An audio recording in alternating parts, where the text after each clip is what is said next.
Okay sir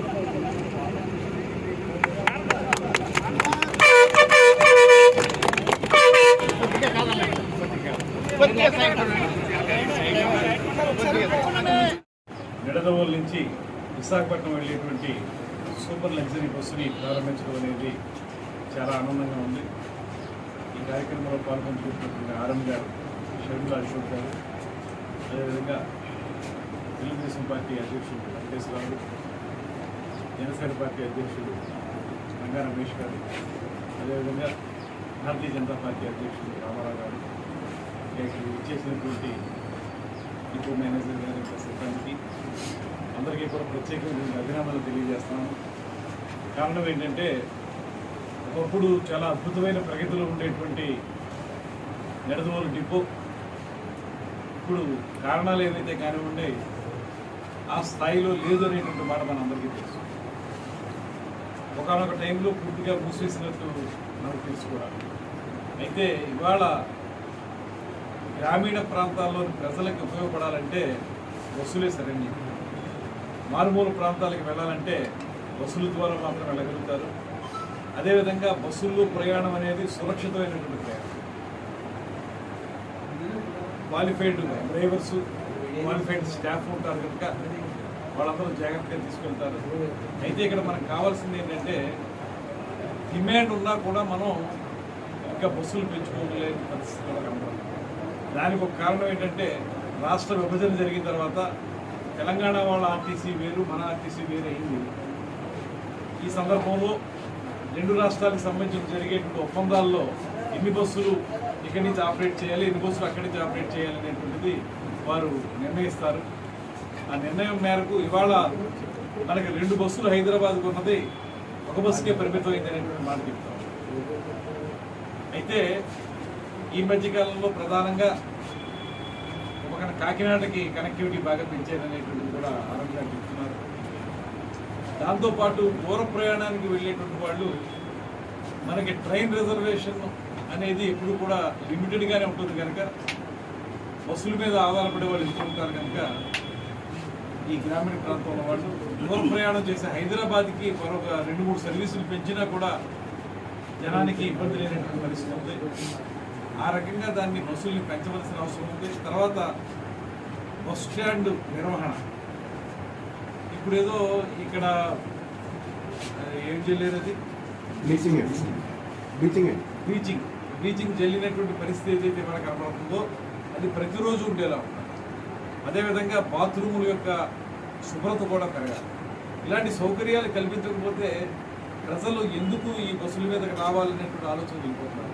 ఎందుకంటే private రంగంలో కూడా చాలా బస్సులు వచ్చేసినాయి, అక్కడ ఉన్నటువంటి ఫెసిలిటీస్ వేరుగా ఉంటున్నాయి.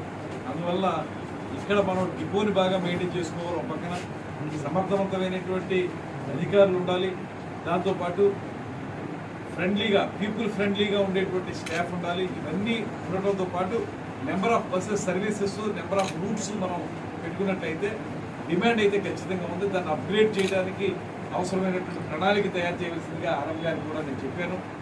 దానికి ప్రభుత్వ పరంగా ఏ రకమైనటువంటి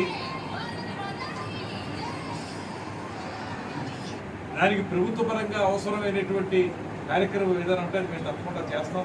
దాంతోపాటు మరొక ముఖ్యమైనటువంటిది మా పర్యాటక రంగానికి సంబంధించినటువంటి అంశం కూడా ఇక్కడ మనం మాట్లాడాలి. ఇవాళ టెంపుల్ టూరిజం అనేటువంటిది బాగా డెవలప్ అయింది.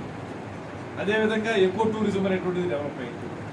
ఇక్కడ నిడదవోలు సెంట్రల్గా చేసుకుని ఈ ప్రాంతంలో ఉన్నటువంటి అన్ని రకాల టెంపుల్స్ని చుట్టూ వచ్చేటువంటి ఒక ప్రత్యేకమైన ప్యాకేజీని, అదేవిధంగా ఎక్కడైనా సరే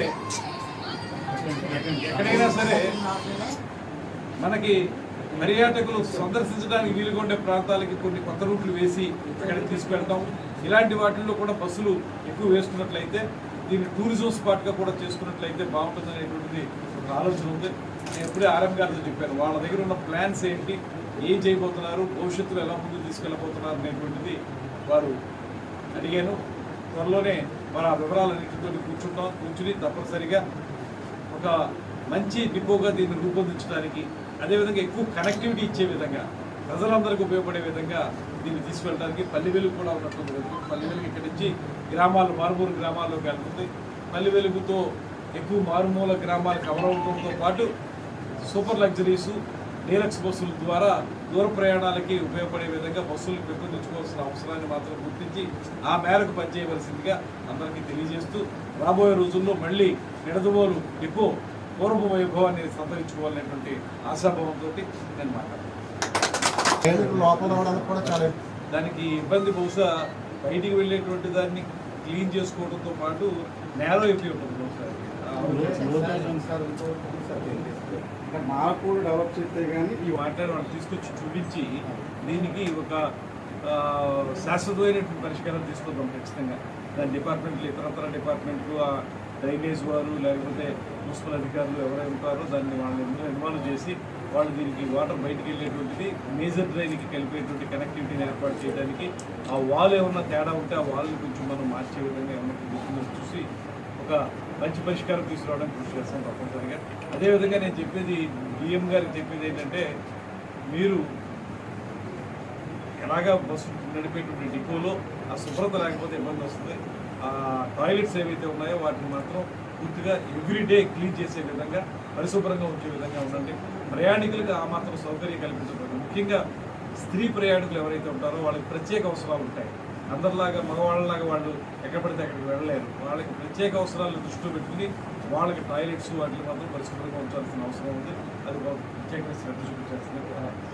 సార్ అలాగే రేకుల షెడ్యూల్తో పాత్ర పరిమితం అయిపోయింది సార్ బస్ స్టాండ్. దీనివల్ల ఆధునీకరించి భవనాలు కట్టించడానికి ఏ కార్యక్రమం చేయాలో దాన్ని నిమ్మల మీద తప్పనిసరిగా మనం కూడా చేయడం చేద్దాం.